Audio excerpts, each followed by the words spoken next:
এই চট্টগ্রাম বন্দর কোনোভাবে বিদেশিদের হাতে দেওয়া যাবে না, এই মর্মে আপনি প্রেস নোট নেন। প্রেস নোট না দেওয়া পর্যন্ত আমাদের আন্দোলন এই চট্টগ্রামের রাজপথে বৃহত্তর থেকে বৃহত্তর হবে। প্রয়োজনে রক্ত দেব, জীবন দেব, এই চট্টগ্রাম বন্দরকে আমরা রক্ষা করব। গতকাল মাননীয় প্রধান উপদেষ্টার প্রেস সচিব জনাব শফিকুল আলম উনি একটি বিবৃতি দিয়েছেন, কথা বলেছেন সাংবাদিকদের সামনে। সেখানে তিনি বলেছেন যে চট্টগ্রাম বন্দর বিদেশি কোনো কোম্পানিকে দেওয়া হবে না। আমরা এটা ওনাকে ধন্যবাদ জানাই। কিন্তু উনি পরের লাইনে আবার বলেছেন যে চট্টগ্রাম বন্দর ম্যানেজ করার জন্য আমরা বিদেশি কোম্পানিকে দিব। আপনি বিদেশিকে দিবেন না বলছেন, আবার বিদেশি কোম্পানিকে ম্যানেজ করতে দিবেন বলছেন। তাহলে সেই দুইটি কথা কিন্তু একসাথে চলতে পারে না এবং সাংঘর্ষিক বিষয়।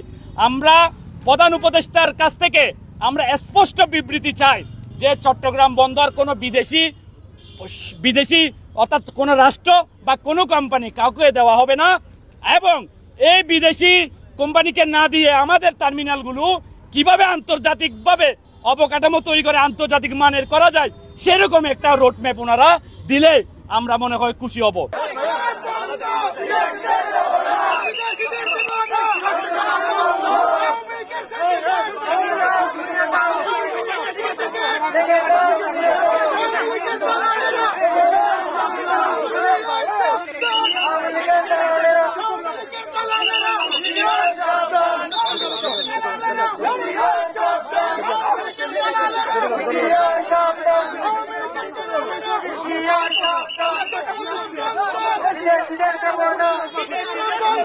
বিদেশিদের